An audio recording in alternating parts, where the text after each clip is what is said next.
Hi everyone, this is Kirti Tiwari and इस video में discuss करेंगे practice paper 12 for TGT English. So if you are preparing for TGT and visiting first time on my channel, so please subscribe it so that you may get all the videos of my channel because it is very beneficial for all state TGT exam. And now discuss practice paper 12. So practice paper 12 का पहला question है यहाँ पर आप लोगों से, what does Renaissance mean? Renaissance का क्या मतलब होता है, आप लोगों को बताना है कि रेनेसा का क्या मतलब है. सो ये जो रेनेसा है ये एक फ्रेंच टर्म है. ये जो फ्रेंच लैंग्वेज है उससे इसे बोरो किया गया था और एक फ्रेंच राइटर हैं जूल्स मिकलेट, उन्होंने ही इस टर्म को फेमस किया था. ठीक है. सो हिंदी में इसका मतलब होता है पुनर्जन्म एंड इंग्लिश में इसे रीबर्थ कहा जाता है. So the right option will be B, rebirth आपका आंसर हो जाएगा. नेक्स्ट है question number 2. In which year Shakespeare become a 10% owner of the new purpose built theatre in London, the famous Globe theatre. ठीक है. तो यानी कि आपको बताना है कि किस पार्टिकुलर ईयर में विलियम शेक्सपियर 10% के मालिक बन गए थे. जो नया थिएटर बना था लंदन में जिसका नाम था ग्लोब, किस ईयर में वो इसके मालिक बने थे. So the right option will be C. In 1598 Shakespeare become a 10% owner of new build theatre the Globe. ठीक है. नेक्स्ट है question number 3. In which year Shakespeare join an acting troupe called the Lord Chamberlain men's. यानी किस particular year में William Shakespeare ने acting company को join किया था जिसे लॉर्ड चैम्बरलैन के नाम से जाना जाता है. ठीक है. कब उन्होंने ज्वाइन किया था इसे? इन 1590, इन 1591 या फिर 1593 में या 1594 में. सो विलियम शेक्सपियर ने लॉर्ड चैम्बरलैन एक्टिंग कंपनी को 1594 में यानी कि 1594 में ज्वाइन किया था. सो the right option will be D, 1594. And next है question number 4. Which of the following plays of Shakespeare is not counted among the dramatic romances? ठीक है. यानी कि इनमें से कौन सा प्ले ड्रामेटिक रोमांस की कैटेगरी में नहीं आता है. यहाँ पे जो 4 प्ले दिए गए हैं जिसमें पहला है Pericles, winter tale and the Tempest and 12th night. यानी कि आपको ये बताना है कि इनमें से कौन सा प्ले ड्रामेटिक रोमांस नहीं है, उसका उदाहरण नहीं है. 12th night is not an example of dramatic romance. So the right option will be D. जो डी ऑप्शन है आपका वो सही हो जाएगा क्योंकि जो 12th नाइट है वो ड्रामेटिक रोमांस का एग्जाम्पल नहीं है क्योंकि ये एक कॉमेडी है विलियम शेक्सपियर की. बाकी ये जो 3 हैं Pericles, the Tempest and winter's tale, ये सभी की सभी क्या है ड्रामेटिक रोमांस की कैटेगरी में आते हैं. नेक्स्ट है question number 5. In 1896, who coined the term problem plays to refer to Shakespeare's 3 plays, All's Well That Ends Well, Measure for Measure and Troilus and Cressida. ठीक है. सो आपको ये बताना है कि 1896 में किसने एक ये टर्म प्रॉब्लम प्लेस कॉइन किया था. शेक्सपियर के जो 3 प्ले हैं उनको प्रॉब्लम प्ले की कैटेगरी में रखते हुए. ठीक है. तो उन्होंने 3 प्लेस को शेक्सपियर के प्रॉब्लम प्ले की कैटेगरी में रखा था. All's well that ends well, measure for measure and Troilus and Cressida. तो कौन थे ये टर्म कॉइन करने वाले? तो ये थे Frederick Boas. So the right option will be A. Frederick Boas ने ये टर्म कॉइन किया था regarding William Shakespeare play 3 plays. Okay. Next है question number 6. Who wrote the poem Yarrow Revisited. जो यारो रिविजिटेड पोएम है ये किसके द्वारा लिखी गई है? So William Wordsworth wrote the poem Yarrow Revisited. So the right option will be C, William Wordsworth ने लिखी थी ये पोएम. एंड नेक्स्ट है question number 7. Which of the following was the first poem publish in the collection of lyrical ballads. यानी कि इनमें से आपको ये बताना है कि जो लिरिकल बेलार्ड है उसकी फर्स्ट पोएम कौन सी थी. ठीक है. The rime of ancient mariner by Coleridge, the foster mother's tale by Coleridge, Lines left upon a seat in a yew tree which stand near the lake of his wit by Wordsworth, The Nightingale, a conversational poem by Coleridge. सो आपको ये बताना है कि जो lyrical Ballard थी उसकी first poem कौन सी थी.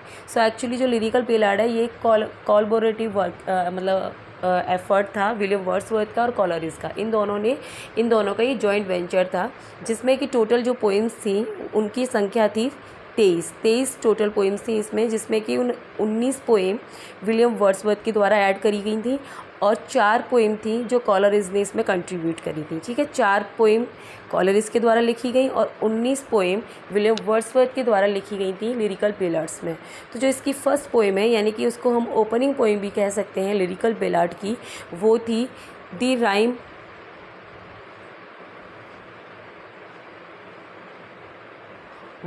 कॉलरिज की the rime of the ancient mariner. So the right option will be A. ठीक है, और जो लास्ट वो भी बता दे रही हूँ, इसकी लिरिकल बेलाड की जो लास्ट पोएम थी वो थी Tintern Abbey by Wordsworth. Okay, next है question number 8, the borderers, a tragedy in 5 act by Wordsworth was set at borders of England and Scotland in the reign of.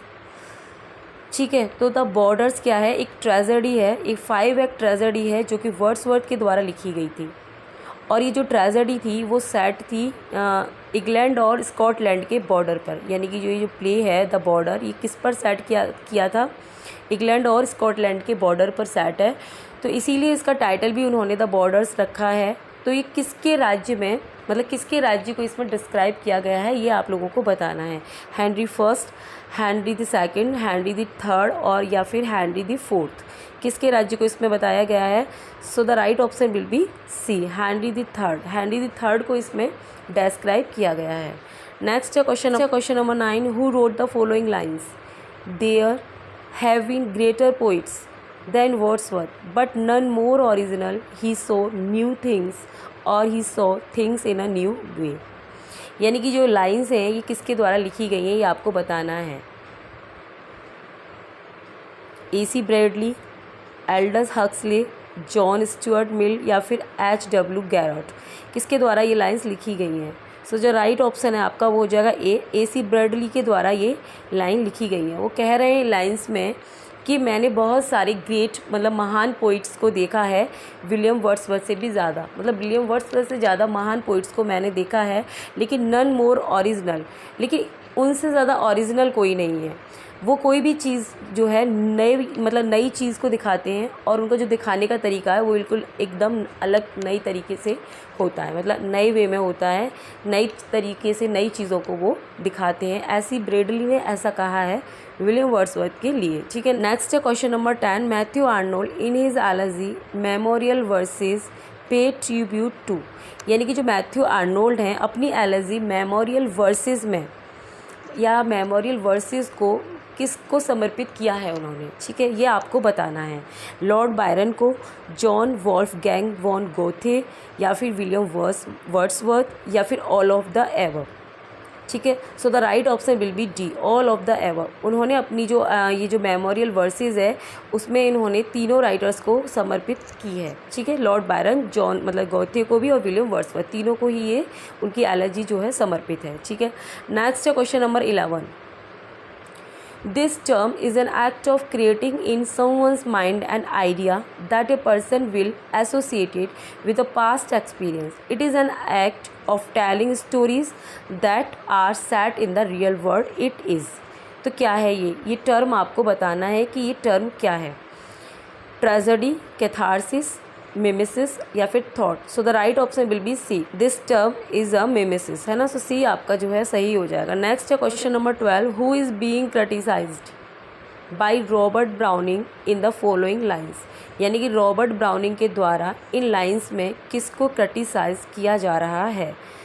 सो देखिए ये lines को, just for a handful of silver he left us, मुट्ठी भर silver के लिए वो हमें छोड़ गया। Just for a ribbon to stick in his coat, केवल एक मतलब एक रिबन के लिए, अपने कोट में एक रिबन लगाने के लिए वो हमें छोड़कर चला गया। ये जो 2 लाइन्स हैं ये रॉबर्ट ब्राउनिंग की फेमस कविता लॉस्ट लीडर से ली गई है, जिसमें उन्होंने विलियम वर्ड्सवर्थ को क्रिटिसाइज़ किया है। ठीक है, so the right option will be B, William Wordsworth. Next है question number 13, when Robert Southey died in 1843, the conservative government of Britain offered poet laureateship of England। यानी कि आपसे पूछा जा रहा है कि जब 1843 में रॉबर्ट सूथी की जब डेथ हो गई थी तो जो इंग्लैंड की लॉरियटशिप है वो किसको दे दी गई थी। तो रॉबर्ट सूथी जो थे इंग्लैंड के, वो थे पोइट ऑफ लॉरियट थे, जिनकी डेथ हो गई थी 1843 में, और उनके मरने के बाद ये जो लॉरियटशिप थी ये दे दी गई थी विलियम वर्ड्सवर्थ को। ठीक है, तो विलियम वर्ड्सवर्थ जो हैं 1843 में पोइट ऑफ लॉरियट बने इंग्लैंड के, और 1850 में उनकी डेथ हो गई थी। तो 1850 तक वो इंग्लैंड के पोइट ऑफ लॉरियट रहे। 1843 से लेके 1850 तक ये जो हैं विलियम वर्ड्सवर्थ हैं, ये इंग्लैंड के पोइट ऑफ लॉरियट थे। So the right option will be B. और ये क्वेश्चन आता है कि किसकी डेथ के बाद इन्हें बनाया गया था, तो रॉबर्ट सूथी की डेथ के बाद विलियम वर्ड्सवर्थ को इंग्लैंड का पोइट ऑफ लॉरियट बनाया गया था। सो बी आपका सही हो जाएगा। और इनके बाद बनने वाले थे टेनिसन। 1850 के बाद मतलब इसमें टेनिसन को बनाया जाएगा नेक्स्ट लॉरियट। नेक्स्ट है question number 14, what is direct address to the dead, to the absent or to a personified object or idea. यानी आपसे ये पूछा जा रहा है कि किसी को डायरेक्ट एड्रेस किया जाए, यानी कि किसी मरे हुए व्यक्ति को डायरेक्ट एड्रेस हो रहा है, या फिर किसी एब्सेंट व्यक्ति को डायरेक्ट एड्रेस किया जा रहा है, या फिर कोई पर्सोनिफाइड ऑब्जेक्ट हो, या फिर कोई आइडिया जो एब्स्ट्रैक्ट है उसे एड्रेस किया जा रहा है किसी सेंटेंस में या किसी लाइन्स में, उसे हम क्या कहेंगे? तो उसे हम एपोस्ट्रॉफी कहेंगे, क्योंकि apostrophe is a figure of speech जिसमें क्या संबोधन किया जाता है जिसके अंतर्गत। ठीक है, सो आपका सी ऑप्शन जो है सही हो जाएगा। और संबोधन किसे कहा किया जाता है? किसी भी डैड को, एब्सेंट को, या फिर पर्सोनिफाइड हो, या फिर वो एब्स्ट्रैक्ट हो। नेक्स्ट है question number 15, what is the figure of speech when the real meaning is exactly the opposite of that which is expressed by words apparently. ठीक है, तो आपको ये बताना है कि कौन सा फिगर ऑफ स्पीच होता है जब जो रियल मीनिंग है उसके जस्ट कोई बात कही जा रही है वो जस्ट उसके अपोजिट है, यानी कोई उल्टी बात निकल के आ रही है, कहा कुछ जा रहा है और है उसका अपोजिट मीनिंग। यानी कहते हैं हम किसी को कहें कि तुम तो बहुत ज़्यादा ही स्मार्ट हो, यानी कि हमारा कहने का मतलब है कि तुम बिल्कुल बेवकूफ़ हो, इस तरीके की बात हम किसी को बोलना चाह रहे हैं, तो उसमें कौन सा फिगर ऑफ स्पीच होगा? तो वो होगा irony. So the right option will be B. Irony का मतलब होता है कि जो हम कहते हैं उसके जस्ट उसका हमारा जो कहने का मतलब होता है वो जस्ट उसके विपरीत होता है। ठीक है, नेक्स्ट है question number 16, what of figure of speech has been used in the following line. यानी कि आपको बताना है कि कौन सा फिगर ऑफ स्पीच इस लाइन के अंदर यूज़ किया गया है। सो let's see the line, all the perfume of Arabia can not sweeten this little hand. यानी कि अरेबिया के सारे परफ्यूम्स मिलकर भी, यानी सारी परफ्यूम्स अगर छिड़क दिए जाएं इस हाथ पर, तब भी उसकी जो स्मेल है उसको वो मतलब ख़त्म नहीं कर सकते हैं। तो इस लाइन्स में कौन सा पार्टिकुलर फिगर ऑफ स्पीच यहाँ यूज़ किया गया है वो आपको बताना है। मेटाफर, ऑक्सीमोरन, हाइपरबोल या फिर apostrophe. So the right option will be C. Hyperbole यहाँ पे यूज़ किया गया है। ठीक है, सो सी आपका सही हो जाएगा। नेक्स्ट है question number 17, which of the following words is onomatopoeic. इनमें से कौन सा वर्ड ओनोमोटोपोइक है, यानी कि किस में ये वाला जो फिगर ऑफ स्पीच है यूज़ किया गया है, यानी carry, bear, fear and bug. So the right option will be D. Bug में यहाँ पर मतलब ये जो बग है वो ओनोमेटोपोइक है, क्योंकि बग का मतलब होता है कीड़ा, यानी कोई खटमल टाइप जैसे कीड़े होते हैं और वो एक आवाज़ करते हैं, मतलब एक आवाज़ क्रिएट करते हैं, तो उस आवाज़ को भी एक तरीके से बग ही बोलते हैं। तो कोई ये जो फिगर ऑफ स्पीच होता है ओनोमेटोपोइया, ये साउंड को रिप्रेजेंट करता है बेसिकली। सो डी आपका यहाँ पर जो है सही हो जाएगा, है ना। नेक्स्ट है question number 18, in poetics Aristotle says that tragedy involves the downfall of a hero and that downfall are affected by some error on the part of the hero. The error is defined as the missing the mark it is called. Okay, तो यानी कि जो Aristotle हैं वो अपनी poetics में, उनकी जो पुस्तक है पोइटिक्स, उसमें वो कहते हैं कि जो एक ट्रेजेडी होती है ना, उसमें एक हीरो का डाउनफॉल दिखाया जाता है। यानी कि कोई भी ट्रेजेडी होगी उसमें क्या होगा, लास्ट में हीरो की डेथ होती है, ये तो तय है, डेफिनेटली उसमें डेथ होनी है हीरो की।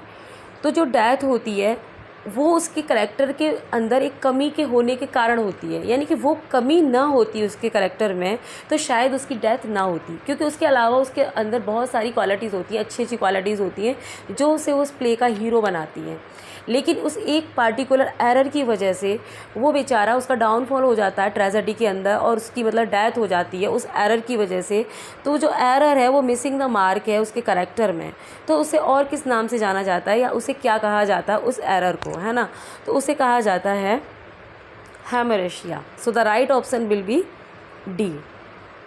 उस एरर को जो करैक्टर मतलब जो उस हीरो के करैक्टर में पाई जाती है उसे कहा जाता है हेमरेसिया।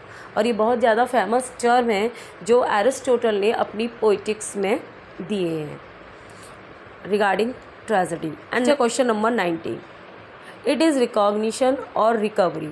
ये क्या है? रिकॉग्निशन है और रिकवरी है।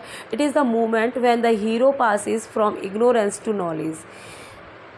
यानी कि ये वो मूवमेंट होता है जिसमें जो हीरो है वो इग्नोरेंस से नॉलेज की तरफ जाता है। It is a sudden recognition of some fact about our self it is. और ये एक तरह से क्या होता है, एक सडन मतलब पहचान होती है एक तरह से, यानी कुछ फैक्ट उस हीरो को पता चलते हैं उसके बारे में जो उससे रिगार्डिंग है। उसे क्या कहा जाता है?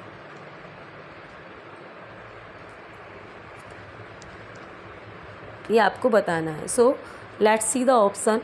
ऑप्शन ए है anagnorisis, B catharsis, C peripeteia और या फिर D hamartia. So the right option आपका जो होगा वो हो जाएगा एनानोरसिस, जिसका मतलब होता है पहचान होना। ठीक है, कोई ऐसे फैक्ट जो सडन उसको पहचान में आते हैं, हीरो को पता चलते हैं अपने बारे में। नेक्स्ट है question number 20, this famous term is explained as purgation or purification. It is release of built up emotional energy. It is so catharsis is explained as purgation or purification. So the right option will be B. And next question 21, this term is defined as a reversal either from good to bad or bad to good. It is a turning point in the action when things begin to move toward a conclusion. This term is called peripeteia. Peripeteia is a मतलब ये एक Greek term है जिसे कहते हैं मतलब English में जिसे रिवर्सल कहा जाता है। ठीक है, सो आपका सी ऑप्शन है, सही हो जाएगा। इसकी वजह से क्या होता है कि जो मेन प्रोटागोनिस्ट है उसकी लाइफ या तो अच्छी से बुरी हो जाती है या बुरी से अच्छी हो जाती है, यानी कि एक टर्निंग पॉइंट को दिखाता है in the life of protagonist. Question number 22, the literary art of diminishing a subject by making it ridiculous and evoking towards it the attitude of amusement and scorn is called. So let's see the option, allegory, melodrama, parody और D है satire. सो जो आपका answer है वो हो जाएगा C, parody. Parody is right one. Next है question number 23, what does the term curtain raiser indicate in drama. In मतलब ड्रामा के अंदर जो कर्टेन रेजर है इससे क्या अभिप्राय है, आप क्या समझते हैं? तो जो कर्टेन रेजर होता है वो एक शॉर्ट प्ले होता है जो कि मेन प्ले के शुरू होने से पहले दिखाया जाता है किसी भी ड्रामा के अंदर। सो आपका जो राइट ऑप्शन है वो हो जाएगा डी। नेक्स्ट है question number 24, what is meaning of the expression avant garde. जो अवेंट ग्रेड एक्सप्रेशन है इसका क्या मीनिंग होता है? Unintentional attitude, ridiculing attitude, tragic conclusion या फिर new writing that is innovative. So the right option will be D, new writing that is innovative. जो avant grade एक ऐसी राइटिंग होती है जो न्यू होती है और इनोवेटिव होती है। और अवेंट ग्रेड का जो बेस्ट एग्जाम्पल है वो है विलियम शेक्सपियर, यानी उनकी जो राइटिंग है वो कितने सालों 500 मतलब 400-500 साल पहले उन्होंने लिखा था जो कुछ, वो आज भी क्या है, इनोवेटिव है और न्यू है, मतलब आज की जो जनरेशन है उस पर भी वो एप्लीकेबल है। तो अवेंट ग्रेड का सबसे बेस्ट एग्जाम्पल विलियम शेक्सपियर है। नेक्स्ट है question number 25, what is stream of consciousness technique. यानी कि स्ट्रीम ऑफ कॉन्शियसनेस टेक्निक क्या है ये आपको बताना है। तो ये एक ऐसी टेक्निक होती है जिसमें कि जो इनर थॉट एंड फीलिंग्स होते हैं हमारे, उनको डिपिक्ट किया जाता है। Right option will be A, technique which depict the inner thoughts and feelings. ऐसी टेक्निक जो हमारे इनर थॉट एंड फीलिंग्स को डिपिक्ट करे, that is called stream of consciousness. Next है question number 26, another name for vers लिवरे is. Vers लिवरे को हम और किस नाम से जानते हैं?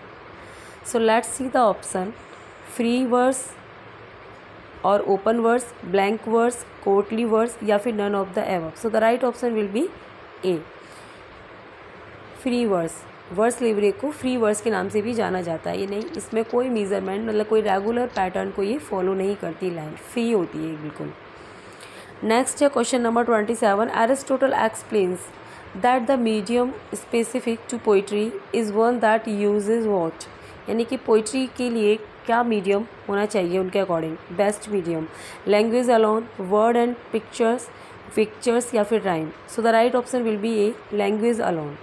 नेक्स्ट है question number 28। L'Allegro by John Milton celebrate the activities of dash whereas Il Penseroso muses on the sight sound and emotion associated with, यानी कि आपको यहाँ जो फिल इन द ब्लैंक्स को कंप्लीट करना है कि जो एल एलिग्रो है बाई जॉन मिल्टन वो क्या सेलिब्रेट करती है और एल पेंसरसो है वो क्या सेलिब्रेट करती है। सो जो एल एलिग्रो है वो डे टाइम को दिखाती है ना, और जो इल पेंसरसो है मतलब आपको पता है ना, एल एलिग्रो मीन्स होता है एक हैप्पी मैन यानी कि पॉजिटिविटी, एंड जो इल पेंसरसो है इसका मतलब होता है पेंसिव मैन यानी कि नेगेटिविटी। सो ये एल एलिग्रो है ये डे टाइम को शो करती है और जो इल पेंसरसो है ये डार्कनेस को शो करती है। So the right option will be A, day time and darkness यहाँ पर आपका सही हो जाएगा। नेक्स्ट है question number 29। Commerce by John Milton was printed anonymously in a quarto issued by book seller. ठीक है, तो जो कॉमर्स है जॉन मिल्टन के द्वारा एनोनिमसली पब्लिश की गई थी, यानी कि बिना किसी नाम से। किस ईयर में ये पब्लिश मतलब प्रिंटेड की गई थी और क्वार्टो में किसके द्वारा ये इश्यू हुई थी, है ना, किस बुक सेलर के द्वारा, उसका नाम बताना है आपको। So the right option will be A, 1635 में तो ये प्रिंट हुई थी। ठीक है, यहाँ पर आपका 1635, एंड जो बुक सेलर है उसका नाम था हमड्रम रैनो, इसके द्वारा ये इश्यूड की गई थी। तो आपका ए ऑप्शन सही हो जाएगा। नेक्स्ट है question number 30। The statement namely happiness is but an occasional episode in the general drama of pain contain the figure of speech called, यानी कि जो स्टेटमेंट है यहाँ पे ये लाइंस दी गई हैं, इसमें आपको बताना है कि कौन सा फिगर ऑफ स्पीच यूज़ हुआ है। जो लाइंस हैं वो हैं हैप्पीनेस इज़, यानी कि खुशी तो है बट इन ओकेजनल एपिसोड, एक ओकेजनल एपिसोड की तरह है, in the general drama of pain. तो यहाँ पर जो फिगर ऑफ स्पीच यूज़ हुआ है वो आपको बताना है। So the option are simile, personification, paradox and metaphor. So the right option will be D, metaphor आपका जो है करेक्ट हो जाएगा। यहाँ पर मेटाफर यूज़ किया गया इन लाइन्स में। नेक्स्ट है क्वेश्चन नंबर 31। नेक्स्ट है question number 31। Which of the following sentences has the figure of speech called apostrophe. इनमें से कौन से सेंटेंस के अंदर फिगर ऑफ स्पीच यूज़ किया गया है जिसे एपोस्ट्रॉफी के नाम से जाना जाता है। तो हमने अभी डिस्कस किया था कि जो एपोस्ट्रॉफी है वो क्या है, एक डायरेक्ट एड्रेस होता है किसी डेड पर्सन को या फिर एब्सेंट को या फिर पर्सोनिफाइड ऑब्जेक्ट को या फिर कोई एब्स्ट्रैक्ट आइडिया हो उसको जब डायरेक्ट एड्रेस होता है उस वहाँ पर एपोस्ट्रॉफी होता है। तो यहाँ हमें इस सेंटेंसेस के अंदर बताना है कि किस में एपोस्ट्रॉफी का यूज़ हुआ है। So man is the measure of all things. Next है patriotism, what horror are done in your name, my love is a red red rose, all that glitter is not gold. So the right option will be B, patriotism. यहाँ संबोधन हो रहा है patriotism को, जो कि क्या है, पर्सोनिफाइड ऑब्जेक्ट है। तो आपका बी ऑप्शन सही हो जाएगा। नेक्स्ट है question number 32। Identify the figure of speech in the following line. आपको इस लाइन के अंदर कौन सा फिगर ऑफ स्पीच यूज़ हुआ है बताना है। सो let's see the line. The pen is mightier than sword, यानी कि जो पेन है वो स्वार्ड से ज़्यादा क्या है, शक्तिशाली होता है। पेन तलवार से ज़्यादा शक्तिशाली है, ये आपको बताना है कौन सा फिगर ऑफ स्पीच है। तो यहाँ पर जो फिगर ऑफ स्पीच यूज़ हुआ है वो है मेटोनमी। ठीक है, पेन का मतलब यहाँ पर क्या है, राइटर, और जो ये युद्ध करने वाले इंसान को ये जो सॉर्ड है ये रिप्रेजेंट कर रहा है यहाँ पर, और जो राइटर है उसको यहाँ पेन उसको रिप्रेजेंट कर रहा है। तो इसमें क्या हुआ, मेटोनमी आपका फिगर ऑफ स्पीच हो जाएगा।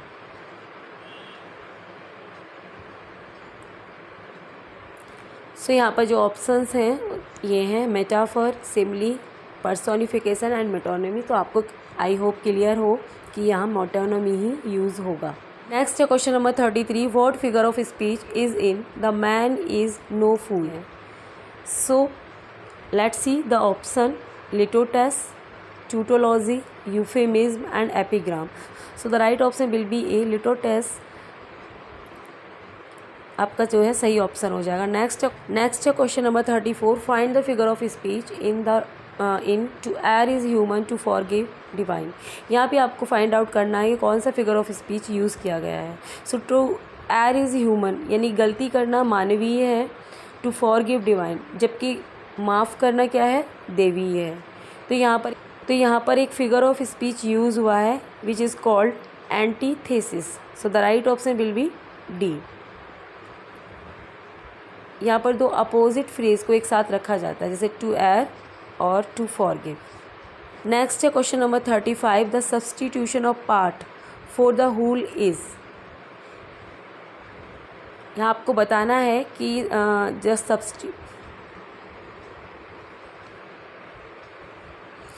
नेक्स्ट है question number 35, the substitution of part for the whole is में कौन सा फिगर ऑफ स्पीच, मतलब इसमें कौन से फिगर ऑफ स्पीच के बारे में बताया जा रहा है, सिनिकोडक, इमेजरी, मेटाफर या फिर symbol. So the right option will be A, सिनिकोडक।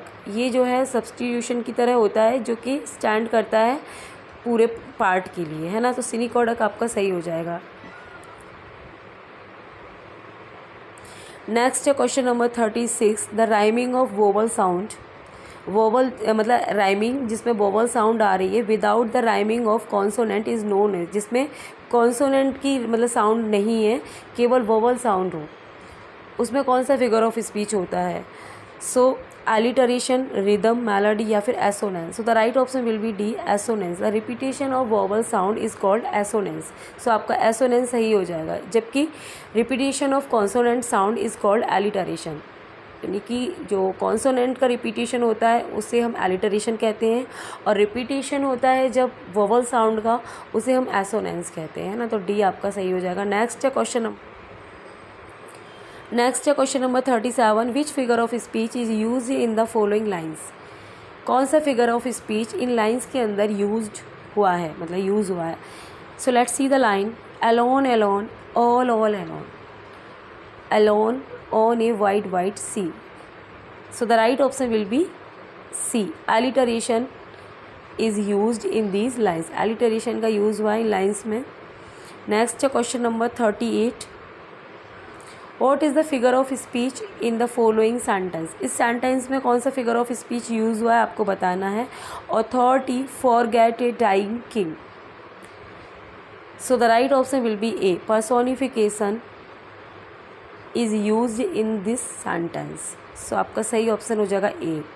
Next है question number 39, which author reported that Shakespeare had been a country school master.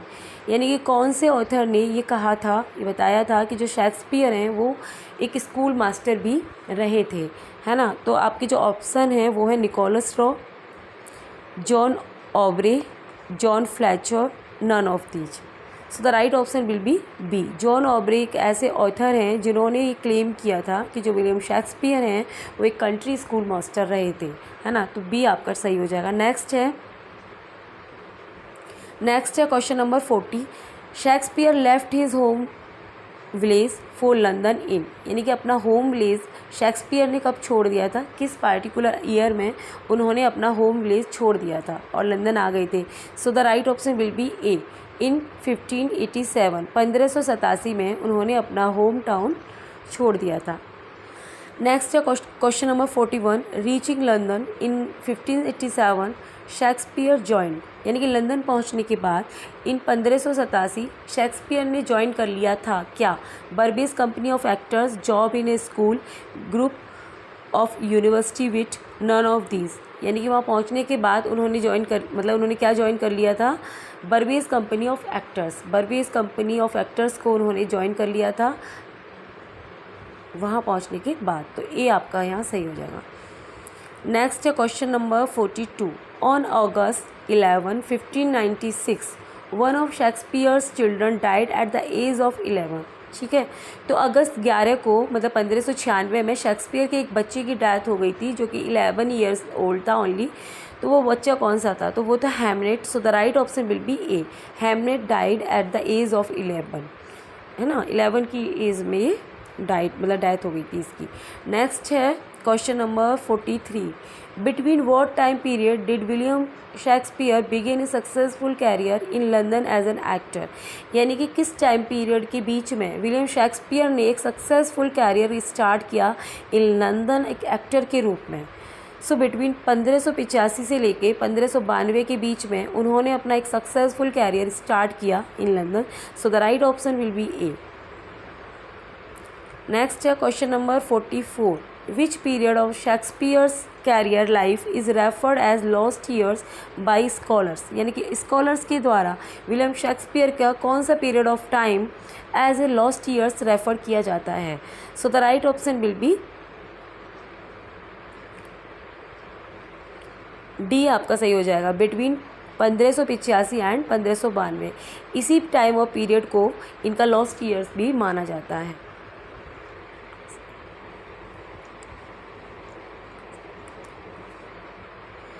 Next है question number 45, which play bore Shakespeare's name as author first time? यानी कि एक author के रूप में William Shakespeare का नाम किस प्ले के साथ एसोसिएटेड है, यानी पहली बार कौन सा प्ले विलियम शेक्सपियर के नाम से आया था? So let's see the option, love labour lost, Titus and Andronicus, merchant of Venice या फिर Coriolanus? So the right option will be A, love's labour lost bore Shakespeare's name as the author first time. So the right option will be A. ठीक है। Next है question number 46, When did Shakespeare write his plays? जो Shakespeare हैं वो अपने plays उन्होंने कब लिखे थे? सो between 16th and 17th century. So the right option will be C, 16th and 17th century के दौरान इन्होंने अपने प्लेज लिखे थे। सो सी आपका हो जाएगा सही। नेक्स्ट है question number 47, what was the theatre in London that Shakespeare was associated with? यानी कि लंदन का कौन सा थिएटर था जिससे विलियम शेक्सपियर एसोसिएटेड थे? The world, the Britain, the circle या फिर the globe? So the right option will be D, the Globe theatre था जिसके साथ विलियम शेक्सपियर एसोसिएटेड थे। नेक्स्ट है question number 48, which one of the following theatre company was owned by Shakespeare where his masterpiece were first performed? So Globe Theatre was owned by Shakespeare. Next question number 48, which one of the following theatre company was owned by William Shakespeare where his masterpieces were first performed? So Globe Theatre company was owned by William Shakespeare where उनके masterpieces perform किए गए थे। सो B आपका सही हो जाएगा, globe. अच्छा question number 49, Shakespeare purchased share in the Globe theatre इन? जो शेक्सपियर हैं उन्होंने अपने जो शेयर परचेज किए थे ग्लोब थिएटर में वो कौन सी ईयर में किए थे? आपको बताना है year. So the right option will be C, in 1599, 1599 में। नेक्स्ट है question number 50, what was the first name of the playing company Kingsman that William Shakespeare partly own? यानी कि जो किंग्समैन कंपनी है, प्लेइंग कंपनी है, इसका first name क्या था जिसके विलियम शेक्सपियर पार्टली मतलब आधे मालिक थे? ठीक है। So Lord Chamberlain men's was the first name of the playing company Kingsman. So the right option will be D. जो किंग्समैन कंपनी थी प्लेइंग कंपनी, इसका फर्स्ट नेम लॉर्ड चैम्बरलेन था जिसके मालिक कौन थे? विलियम शेक्सपियर, पार्टली थे मतलब आधे मालिक थे। नेक्स्ट है question number 51, what happen to the Globe theatre in 1613? यानी कि इन 1613 में 1613 में ग्लोब थिएटर के साथ क्या हुआ था? सो इट बर्न्ट डाउन, ये जल गया था, है ना। एक कैनन शॉट के द्वारा इसमें आग लग गई थी जब हेनरी 8 परफॉर्म हो रहा था। वो डेट थी 29 जून 1613 में इस थिएटर के अंदर आग लग गई थी, है ना। So the right option will be D. Next है question number 52, how is Sam Wanamaker 1993 connected with Shakespeare? यानी कि जो सैम वॉनामेकर हैं 1919 में जिनका जन्म हुआ और उनकी डेथ के बारे में लिखा है, शेक्सपियर के साथ कैसे कनेक्टेड हैं वो। सो ऑप्शन है ही is the great great great great great grandchild of Shakespeare, वो मतलब शेक्सपियर के ग्रेट ग्रेट मतलब ग्रैंड चाइल्ड थे। नहीं भैया, ये तो गलत ऑप्शन है। It was his vision to rebuild the globe. हाँ, so the right option will be B वाला सही हो जाएगा, क्योंकि जैसे विलियम शेक्सपियर का जो विज़न था ग्लोब थिएटर मतलब उन्होंने बनवाया, वैसे ही इनका भी क्या है विज़न है कि मतलब इनका भी विज़न रहा है कि रीबिल्ड करेंगे ग्लोब थिएटर को, इसलिए ये शेक्सपियर से कनेक्टेड कहे जा सकते हैं। सो आपका बी ऑप्शन सही हो जाएगा। नेक्स्ट है question number 53, where did Shakespeare retire to, मतलब विलियम शेक्सपियर रिटायर होने के बाद में मतलब कहाँ रहे थे, London, Britain, USA, Stratford on Avon. So the right option will be D, Stratford on Avon. Next है question number 54, who opines there neither is nor can be any essential difference between the language of prose and metrical composition। यानी कि किसकी विचारधारा है, यानी किसके विचार हैं ये कि जो लैंग्वेज मतलब जो प्रोज है और जो पोइट्री है उसकी जो लैंग्वेज है उसमें डिफरेंस नहीं होना चाहिए। वर्ड्सवर्थ, कॉलरिज, सैली या फिर Arnold. So the right option will be A, Wordsworth. Wordsworth के विचार हैं कि प्रोज एंड पोइट्री की जो लैंग्वेज है उसमें इसेंशियल डिफरेंस नहीं होना चाहिए। नेक्स्ट है question number 55, the complete title of the poem Tintern Abbey is. जो टिंटन एबी पोएम है विलियम वर्ड्सवर्थ की, उसका कंप्लीट टाइटल है lines compose a few miles ever Tintern Abbey on revisiting the bank of Wye during a tour July 13, 1798। Wordsworth revisited the place in 1798। When did he visit Tintern Abbey first time. यानी कि ये पूरा के पूरा क्या था कि जो टिंटन एबी है उसका पूरा टाइटल था, ठीक है। तो ये जो सेकंड विज़िट थी उनकी विलियम वर्ड्सवर्थ की वो 1798 में थी। उनकी फ़र्स्ट विज़िट कब थी टिंटन एबी, तो उनकी फ़र्स्ट विज़िट उन्होंने की थी 1793 में। So the right option will be A. Next है question number 56, who has called Wordsworth a moral annex.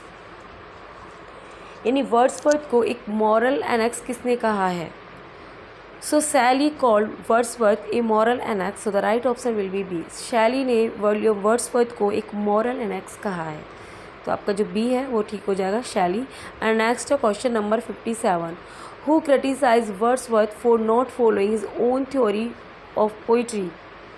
यानी कि वर्ड्सवर्थ को क्रिटिसाइज़ करने वाले कौन हैं, उन्होंने कहा कि वो अपनी ही पोइट्री की जो थ्योरी थी, यानी कि जो फिलॉसफी वर्ड्सवर्थ ने क्रिएट की अपनी पोइट्री के लिए, उसी को ही उन्होंने फॉलो नहीं किया, ऐसा कहकर क्रिटिसाइज़ किया है T.S. एलियट ने। So the right option will be B. Next है question number 58, which sonnet of Gray Wordsworth examined in preface to the lyrical ballad 1802 edition. यानी कि ग्रे की कौन सी सोनेट को वर्ड्सवर्थ ने प्रीफेस टू लिरिकल बेलाड मतलब जो सेकंड एडिशन है उसमें एग्जामाइंड किया है, कौन सी सोनेट है वो। On the death of Mister Richard West 1742, 1742, ठीक है। On the death of Mister Richard West 1742 को उन्होंने अपने लिरिकल बेलाड में एग्जामाइन किया है, और ये सोनेट किसकी थी, ग्रे की। So the right option will be B. Next है question number 59, who played the part of Thyrsis in Milton's Comus. यानी कि मिल्टन की जो कॉमर्स है उसमें थैरेसिस का पार्ट किसने प्ले किया है। So Henry Lawes played the part of Thyrsis in Milton's Comus. So the right option will be A. Next है question number 60, who praise Milton in his sonnet London 1802 in these words. यानी कि Milton को अपनी sonnet London 1802 में किसने praise किया है in lines में। So let's see the lines, thy soul was like a star and dwell apart, thou hadst a voice whose sound was like the sea. So Wordsworth praise Milton, इसमें in lines में Wordsworth ने Milton को praise किया है, उन्होंने उनकी जो sonnet है लंदन 1802 में। So the right option will be A, Wordsworth. So this is all about this video. और जो आगे के क्वेश्चन है मतलब इस प्रैक्टिस पेपर को जो हम कंप्लीट करेंगे अपनी नेक्स्ट वीडियो में। So thanks for watching this video, thank you so much.